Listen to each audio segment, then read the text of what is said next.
All right. Are we back? We are back. All right. We're live. So, and hopefully my mic is not bugging out this time. Oh. yes. Well, welcome back to another, let's get the intro out of the way, another edition of Live Feed Reads. I'm your host, Paul Reed, with the Ed McMahon to my Johnny Carson, Jason Crawford. That's and me. right off the bat, we would like to say thank you to all the veterans out there. It is Veterans Day. With the chaos in the world that we live in, we kind of forget what the veterans have done to get us here, and what sacrifices they've made from the Civil War, World War I to World War II to Korea to Vietnam to all of the Iraqi wars, Afghanistan. The list goes on and on and on. They literally, I went to Arlington National Cemetery about a month ago when I went to see Brittany. And I tell you, if you've never been, go. Yeah. You go there and you see just the miles and miles of little white headstones. Yeah, you might think differently than you do otherwise. People have sacrificed, given the ultimate sacrifice, their life. So you and I can be on this TV and piddling around, doing the crap we do, and what they went through. Some of it can only be described as brutal and unbelievable. And so I'm not going to harp on it. Go to Arlington. I will tell you this also: the soldier in front of the tomb of the unknown soldier. If you haven't seen him guarding that, it is impressive. Cool. They take it extremely serious, and it's just God bless the USA and our veterans, and that's my shout out to them.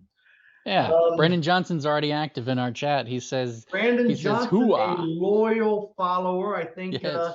Did he see you recently? Yeah, I was at the Rotary did their annual seafood fest up here in Brandon at Camp Florida, and the my cat's on the table. Sorry, that distracted me. He ran into me. They were doing musical chairs and the limbo and everything like that. And he comes running up to me and is like, "Hey, I know you. I see you on the live feed. I'm Brandon Johnson." And I was like, "Oh." I was like, "Hey, yeah, you're commenting all the time. That's awesome." Well, so welcome to the stream. Always love a loyal follower. Thank you. Also, I think he says they raised $17,000 for the community at the Seafood Fest. That's really always cool. About the community. Caleb Souders is an MOR bigwig, and I guess you saw him over at BNI. I know him. He's cool. He came over to our networking group, and he again, he came up to me and was like, "Hey, I've seen you from the live feed, from the podcast," and I'm like, "That's cool. It's a word getting around." Caleb's cool. Nice. I've had a beer or 10 with him. more at Rays games, I believe, than anywhere else. But yeah, no, it's cool. He takes me there. We imbibe and shoot the shoot the. So yeah, welcome, Caleb. All right, so I was, of course. What do you got for me today? Well, teach me something, Paul. Well, I was thinking, we hear the term precedent when it comes to the Supreme Court and appellate courts, and I'm thinking, well, maybe some people really so not president, like president. Precedent. Got it. And what it is simply this: it's decided cases, and I'll give some examples. Decided cases that furnish a basis for determining later cases involving similar facts or issues. Okay. The simplest one that everyone can understand and relate precedent to is the abortion issue. The Roe versus Wade was 1973. There was precedent from that period forward, right, until recently, where, depending on who you ask, that precedent was ignored, and they ruled that abortion is no longer a constitutional right. Right. So that's what precedent is. And so typically speaking, from a lawyer's perspective, kind of what's going on is, judges have been ruling in a certain way, right, Jason? We go along And these judges, different judges, all kind of ruled that the Constitution grants A, B, or C. Mm-hmm. And then, in which I'll talk about a new case, and then 50, 60 years later, other judges come and say, all of you people, all of you other smart judges, that all of you that went to law school, you got it all wrong. Gotta say, it's kind of bullshit. Because, they all got it wrong and you got it right. Yeah. I'm not a fan of that. Now, I'm not saying I'm not talking about the abortion issue at all. Sure. Yeah. Just like this one, all I'm saying is, what, you're smarter than everybody else, it's like I don't think so. Now, if it's one case, that's different. Okay, that happens a lot. Where in Florida, there's 5 district courts of appeal. They'll rule one way, maybe for a period of time, and our Florida Supreme Court will eventually take up that issue and say, well, you 2 or 3 courts of appeal got it right, and you 2 or 3 got it wrong. That's one thing. But precedent is basically at the Supreme Court, whether it be the state of Florida or the United States Supreme Court, where their fellow court members, their fellow Supreme Court justices have all ruled, in a similar fashion. You following me? So it's not. I think so. Yeah. It's not overturning an appellate court. That happens every day. It's basically overturning years and years and years of the prior Supreme Court justices' rulings. You following me? Mm-hmm. So like you and I, so it's different from what we talked about last week when we were talking about the situation with the phone, where a couple of local jurisdictions weighed in.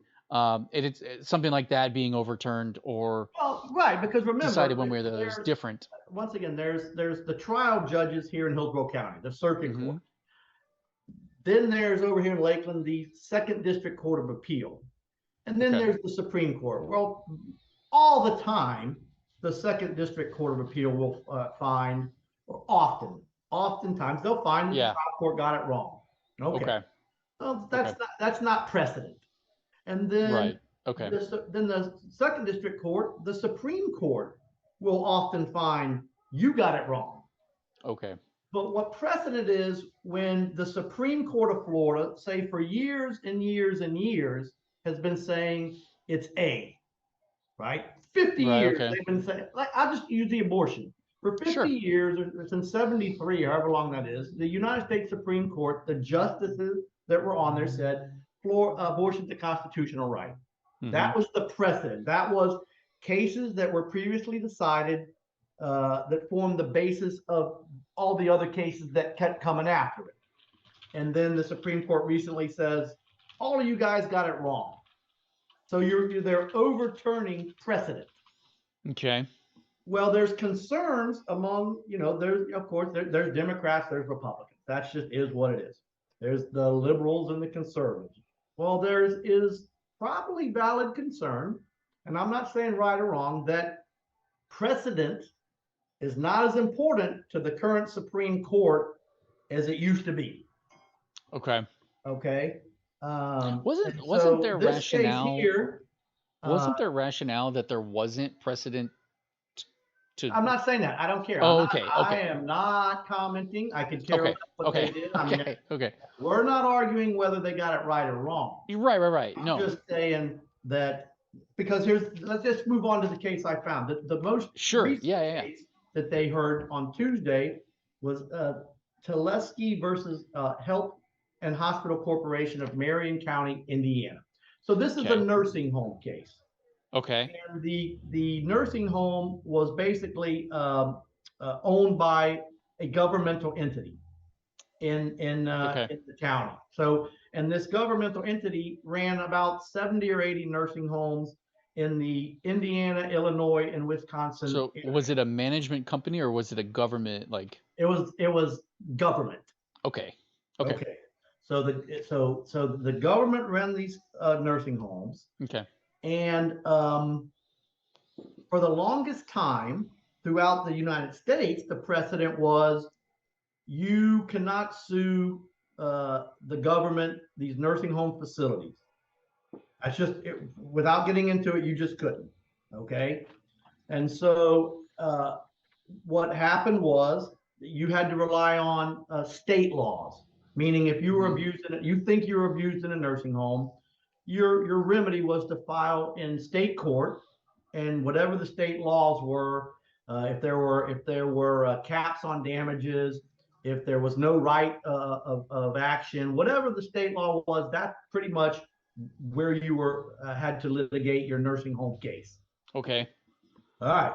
Okay. Well, evidently, my guess is in Indiana, Illinois, and Wisconsin, the laws are probably pro nursing home and anti nursing home resident. Okay. So Okay, they would so what typically favor the nursing some home. lawyer did was said, well, listen, under the Federal Nursing Home Amendments Act of 1987, that's a federal law. We think that gave nursing home residents the right to sue in federal court for civil rights violations. Interesting. To get around, evidently, probably stringent Indiana, Illinois, and Wisconsin state laws. Okay. Well, the district court, which is like your trial court in federal court, says no. There's precedent out there that you can't bring a civil rights violation in federal court. Okay, and what happened was to this guy, it was an elderly gentleman. I guess they gave him chemical restraints, meaning they just gave him medication to knock him out. Yeah. Then they transferred make him more compliant. They transferred him from one facility to another without letting his family know. Oh, so that was a civil rights violation under 42 USC 1983. Yeah. Just so you know, that 42 USC 1983 is basically the civil rights law that's used to sue the government and, in particular, police officers. Brandon Johnson asked, "What's the name of the case?" It's let me go back. I'll spell it. It is T like in Tom, A. Don't talk. TALEVSKI. So Talevsky versus Health and Hospital Corp of Marion County, Indiana. All right. Okay. And so the district court held, no, you don't have a civil rights cause of action against the nursing home in federal court. Well, the lawyer says, well, let's go to the Seventh Circuit Court of Appeals, federal, which is the three states are Indiana, Illinois, and Wisconsin in its jurisdiction. And they said, well, incorrect. You do have the right to bring a civil rights violation against the governmental entity that runs these nursing homes. Okay, and let me just read this 42 USC 1983 says it's a civil cause of action for deprivation of rights, which provides individuals the right to sue the state government or its employees that basically violates certain rights. And the rights under the Federal Nursing Home Amendments Act was you can't chemically restrain the elderly, and you can't transfer them to other facilities without their loved ones or their providers or guardians knowing. So that kind of was the cause of action. And so what happens? Well, of course, the state of Indiana, I believe it was Indiana, says, whoa, whoa, whoa, we don't like this. But you know who else didn't like that ruling? Insurance companies. Who do you think's paying?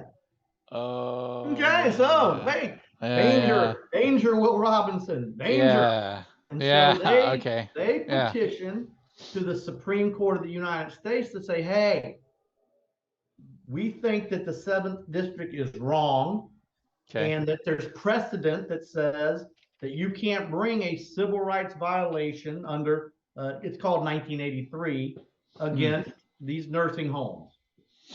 Okay. Well, the Supreme Court says, we'll take a look at it. And they heard oral argument Tuesday on the issue. Now, what's concerning is one of two things. If they agreed with the 7th District Court of Appeal, they didn't have to take it up. They could have just denied it's called a writ, WRIT. They could have denied Right. the writ. Okay. And as far as those 3 states, it would have applied. Just so you'll know, just because the 7th District, which is Indiana, Illinois, and Wisconsin, says you can, we're in the 11th District, Yeah. Florida, Georgia, and so forth. That law doesn't apply here. They could still hold that, no, you can't. Okay. But there's not a conflict. The conflict is one district says yes, one district says no. Okay. And the Supreme Court at the state level or the federal level has to decide what the law is for everybody. But this was just the 7th District. So what's concerning, and remember, what it does is the question is simply, and let me read it, should people who depend on initiatives funded in part by the federal government, such as Medicaid and programs that provide services for nutrition, housing, and disabilities, be allowed to sue the states when their rights are violated? So meaning the states, in this case, the nursing home gets federal money, and before this ruling, you couldn't sue them under 1983 civil rights violation. Well, the 7th District in those 3 states, now you can. My guess, and I didn't, of course, listen to the hour or 2 of the argument in front of the Supreme Court, is that they would not have taken this up unless they're going to say, no, you can't. And the 7th District, you got it wrong. We'll circle back, and when they put out their ruling, months and months from now, next year, to find out if I was right. Okay, because it'll pop up and what the Supreme Court says. So, but my guess is they're going to once again ignore precedent. Precedent is cases that have been decided prior to this one that you cannot bring a civil rights violation in federal court for nursing home abuse. Hold on. Singing my song again. Oh my word. Oh my and word. So we'll see, but that's and mind you, guess how many people are getting this type of assistance that could be affected? Thousands? 83 million. Whoa! Oh, from so you're not talking about Florida State Supreme Court. This will be a nationwide decision. Okay. Basically, can you sue the state? Oh yeah, I would think it was it'll probably go up. Remember, these are they're nursing homes that are run by the state. Can you sue them in federal court for violating your civil rights? Yeah, and as the boomer crowd gets older, I would imagine that unfortunately, that number goes up. Nursing homes have always been problematic when it comes to care, abuse. And now, and I'm not sitting here ragging every nursing home, all nursing homes, nursing homes, not at all. Yeah, they're not all created equal. Exactly, but and neither are the people who I'll give you an example without getting into it. So we had a case back in the day where our client was an elderly woman. She was put in a nursing home in the local Tri-County area. I'll leave it that big. Okay, yeah. In the state of Florida. Where she died like 45 days after being admitted and was otherwise healthy in a sense. She had some dementia issues. Okay. She died of malnutrition. You might say, exactly. Yeah. We filed suit, and guess what was happening? I could guess anything, man. The nursing home employees were going outside, getting high on marijuana, and then coming in and eating the residents' food.